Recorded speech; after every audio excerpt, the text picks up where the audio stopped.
Hey everybody, welcome to the Deluise Book Series channel. I'm Christina, Christina,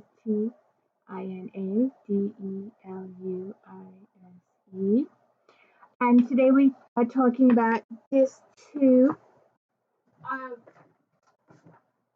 Star Trek The Next Generation. My glasses. Today we are going to talk about Disc 2, The Last Outpost, Where No One Has Gone Before, Lonely Among Us, Just and Justice. In the last outpost, we encountered the Ferengi for the first time, and when we first see them, all we see is their heads on the screen, so you don't realize how small they are. And this is the first time we see Armin Shimmerin, who plays the Ferengi through the entire series, and goes on to be a Deep Space Nine. And I think it's the fear of the unknown. When sides are afraid that the other is trying to harm them somehow until they learn that it's the planet that was causing their troubles. But like, so the Ferengi fired once, but Picard didn't, respond to that, and because the Ferengi thought Picard was after them, and Picard thought the Ferengi was more powerful because it was the fear of the unknown. And it wasn't until Picard made that um, undirectly communication, unclear communication, that the Ferengi responded that they were going to surrender, and that's when Picard knew he had the upper hand. And then they investigated further, and they discovered it was the planet. And then they get to the planet, and they debilitated by the storm, and the Ferengi. I like how Data ends up upside down. No, it was a Geordi. Geordi ends up down. And the protector of the planet comes down, and he was like one of those oracle types, one of those really like not a godlike but a highly intelligent being who's protecting his planet. Unfortunately, his planet's been gone for a very long time, and Lyco's got to solve the riddle. And the Ferengi try and throw the humans under the bus, like, oh, they did it, they're all this kind of stuff. And I like how Picard solves the measure peacefully. And I think that all conflicts should be solved peacefully.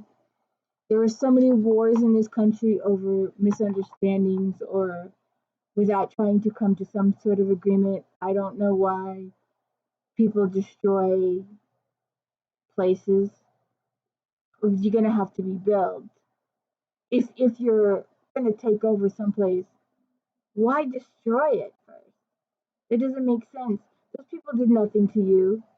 They, it might be the government, the leaders, the people in power, but Joe Blow on the street, little shopkeeper, he didn't do anything. He doesn't deserve to be homeless without food on the streets situation.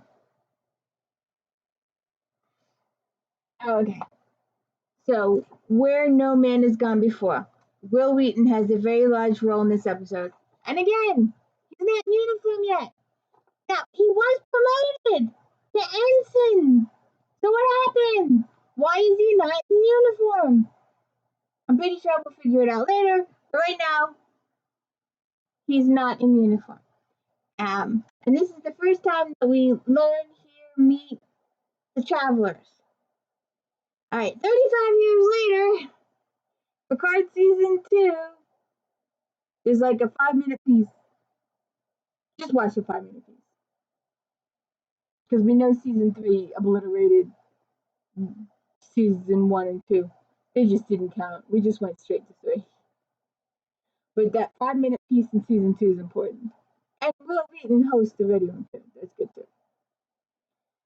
But and I'm surprised Geordi wasn't chief engineer at the time. At least he's not referred to it as chief engineer. There was a man called Lieutenant Commander Argyle introduced as one of. I didn't realize the Enterprise had more than one chief. Voyager only had one chief. And I'm pretty sure regular Enterprise only had one chief. Um, and Will Wheaton has been given some really big roles in these past few episodes, and his role in this is really large. Oh, wait a minute, I was wrong. It's he's promoted to ensign in this one. I made a mistake. Sorry. But so oh so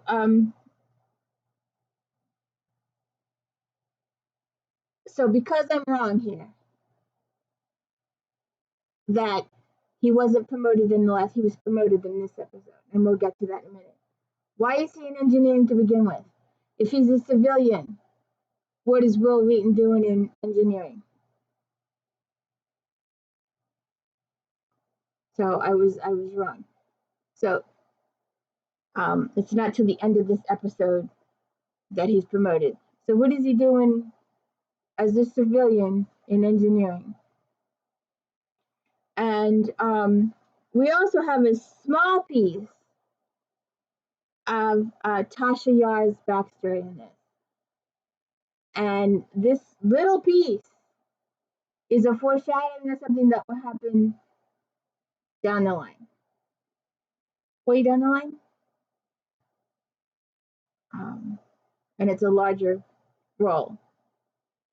And again, I love the interaction at the end of the episode between Riker and Picard when they promote Wesley. I'm sorry, I made that mistake earlier. And in future episodes, and I will complain again, he's still not uniform.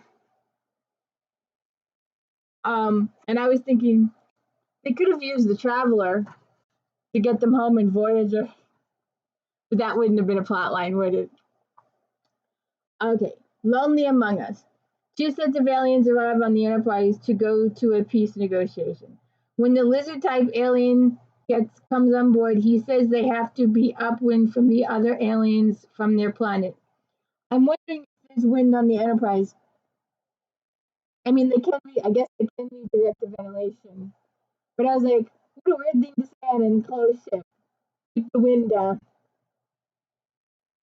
And they also think that we're barbaric because of the way we eat our food, and they eat it alive. And it's like, do you have any instant vegetarians would be in this world?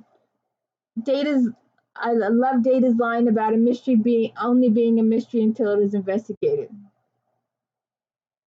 Okay, here's my line about Wesley not being in uniform. If he was installed as an ensign at the end of the last episode, why is he not in uniform? So then they talk about Sherlock Holmes, and Data gets an idea. I love it when Data then tries to be Sherlock Holmes with the pipe. It's the first time of many, and it's really enjoyable, and it looks like Brent is having a really, really good time. And again, Wesley has a good role in this.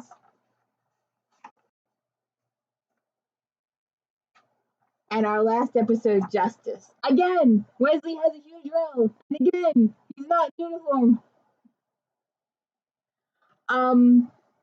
If he was promoted to ensign, should he not have been in uniform? You see Riker and Troy give each other looks when they beam down to the planet. And I'm glad that Jonathan Frakes settled that in that interview recently about him and Marina trying to, even though the writers were against it or didn't want to go for it, even though their backstory was that they had a relationship,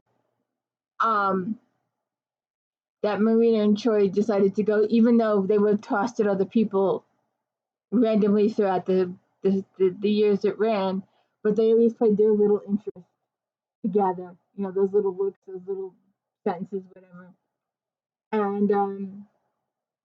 And I wonder why other people on the planet are wearing white, why they're not wearing other colors. Is that to hint that they are innocent? And I love the interaction between Riker and Worf. When Riker asks Worf why he does not participate, he says he is a warrior and does not need those things. And they go on to say, well, you know, there's human ladies, and Worf is like, well, when he's with human ladies, he's got to be a little delicate, and he doesn't want to be delicate. He needs a Klingon woman. And this conversation reminded me of a conversation from Laura K. Hamilton's Anita Blake series in the Blue Moon book between Richard Zeman and Anita Blake on the carefulness of adult stuff. And that it was the first thing that came to mind when I was watching Riker and Worf have this conversation. It was the very first thing that came to mind. It was so cute.